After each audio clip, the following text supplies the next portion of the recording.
Hey, what's up YouTube? I'm here to deck profile my rank 4 fish deck. I managed to get 4th place at the YCS VIP qualifier for the Las Vegas remote duel. And I managed to go X1. My one loss was to Sword Soul, and I actually could have won that match, but I am absolutely a potato and made some really critical misplays. One of them was just being afraid of a Fusion Destiny when I actually had Double Toad and Kragen on board. I'm like, I could just steal the DP if he attempted to activate it, so I wasn't afraid of anything. And I could force the DP off by using Kragen to pop it, or it would just get rid of it for the turn, and I wouldn't have to worry since he's locked into Fusion Destiny as his first card of the turn, but you know, it is what it is. I also ended up throwing third game because I could have made game on the board, but I made the wrong summons in the wrong order, and I locked myself out of summoning from the hand because of Angler, so I done goofed. But yeah, we did good. We got X1, so we'll take it. Jumping into the main deck, we will start off with our triple tunas. One of the best normal summons in the deck. It just gets you to the best normal summon in the deck, which is Buzzsaw Shark. So triple Buzzsaws, of course. If you don't know what Buzzsaw does, it lets you special summon basically a level 4 fish with the different name of the card you target on your field. So yeah, that's basically what you use it for in this deck anyway. For the one-of target, I play the left hand shark to summon off a Buzzsaw in a general sense, unless you have the white mirror to extend. And then I also play the leafless lightfish. It is potentially a brick. I mean, like, you can definitely get away with not playing this card, but it's kind of funny because it combos with the white mirror as well. It's kind of like having another Buzzsaw if you have the white mirror play, since it still gets you the same thing. In a general sense, it's not exactly the same, but it's close. And then the recycling effect is mostly what I use it for. Like if I already have the right hand shark out of the deck, then we use this, and then we can recycle to get more cards into our hand later and send back stuff to summon again.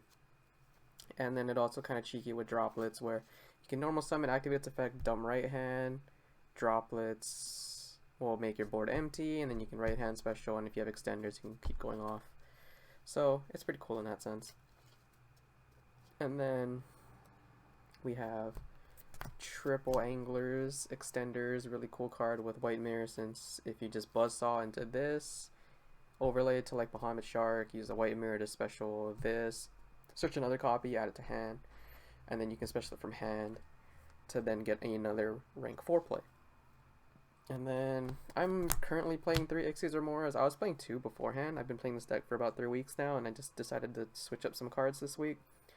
And I actually opened a hand with 3 XYZ or more, so yeah, I was like not happy about the change. But you really want to see this card to make your best board, or if they interrupt you on like your Bahamut Shark activation, then you want a follow-up, and this helps you get to there to make another rank 4 play. If you overlay into Vespinato and then you XYZ or more effect. Playing 2 Sea Nettles still, this card was relevant for me because like in the TC Boo situation, it is another type that'll help you get to the Bahamut Toad at the very minimum, because you're always going to start with a fish like 90% of the time. It's very rare if you open like Aqua or the Worm or something, depending on what you play as your extenders or starters. And then you just like summon fish, summon aqua, overlay to Bahamut Shark, which was, I believe, Sea Serpent off the top of my head, and then you can special summon Toad, which is an aqua because you only have a Sea Serpent and an aqua. It was definitely relevant in that situation, and it was a lifesaver playing that card.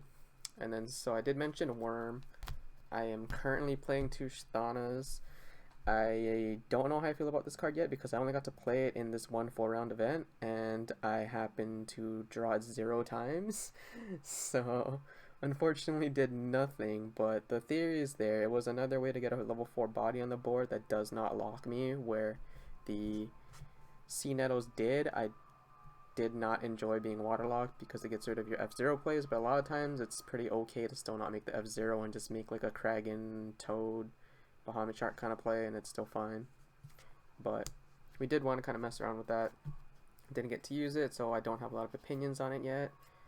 You can definitely cut it, or you can play it at 3 if you really want to. It's up to you. Then for hand traps, double Ash Blossom, triple Imperm is all I went with. I don't think I really missed having 3 ashes too much because it just didn't come up enough, but it is still a very solid card that you could also play at 3, and you could cut some of the going second cards I have in here to play the 3rd copy if you so desire. I am playing Desires, so it is kind of awkward playing 2 ofs because, you know, the theory of Desires playing 3 ofs is basically mandatory, but it's fine. At least for me, it worked out. It's pretty bad Yu-Gi-Oh, but it is what it is. Triple goes in.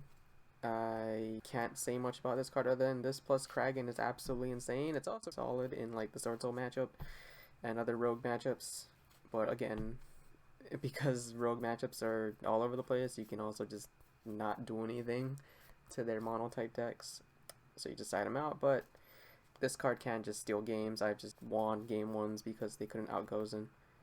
And then double ready fusion, instant fusion to extend your rare fish plays to get another level 4 fish water type onto the field.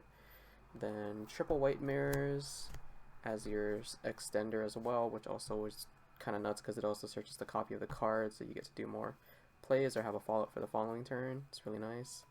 And one called by to hope your plays go through. I was originally testing before tournaments the crossouts, but all my test hands that I ended up with crossout with were basically bricks or close to a brick, where I just kind of wish I didn't have it.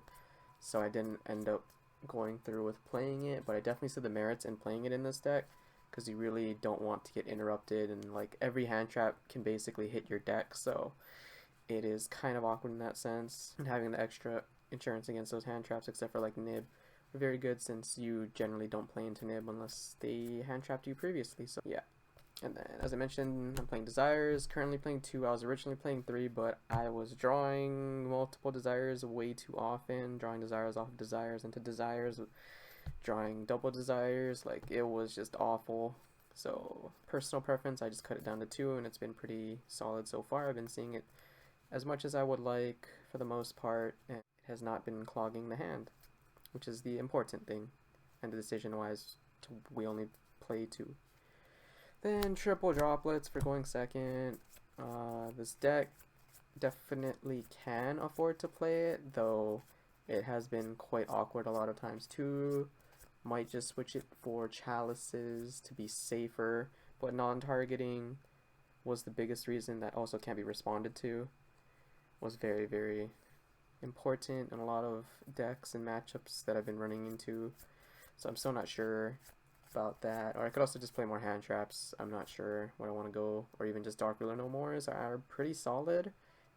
So we'll see how it goes over time.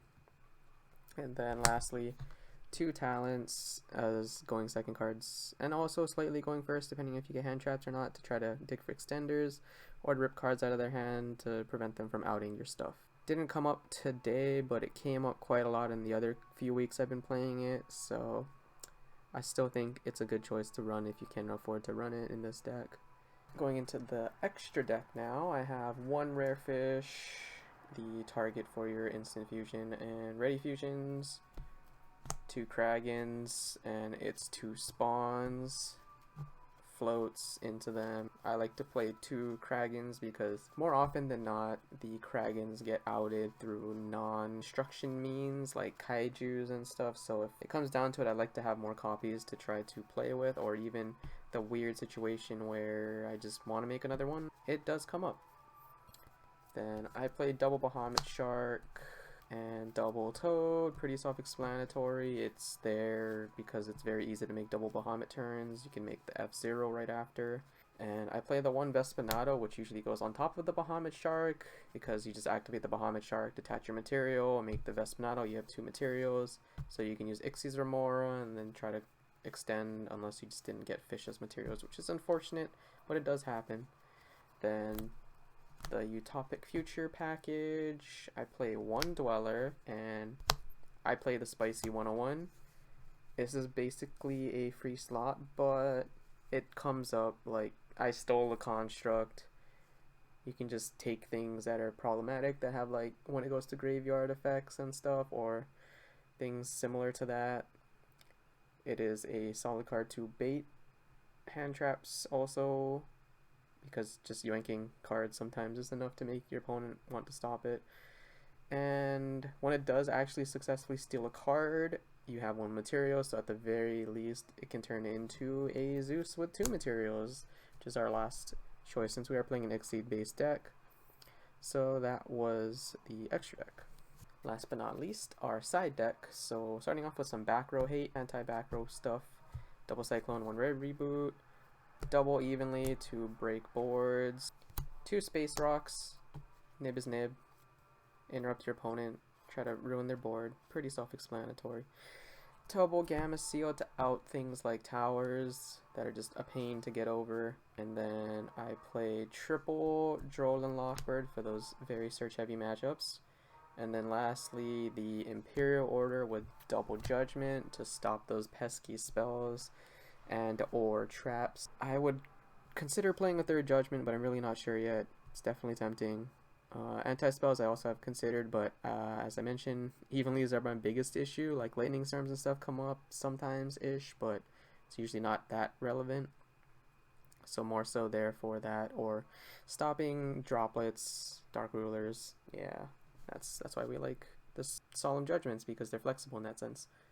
But yeah, that was the entire deck profile. If you have any questions, comments, concerns, let me know in the comments down below, and I'll catch you guys in the next video.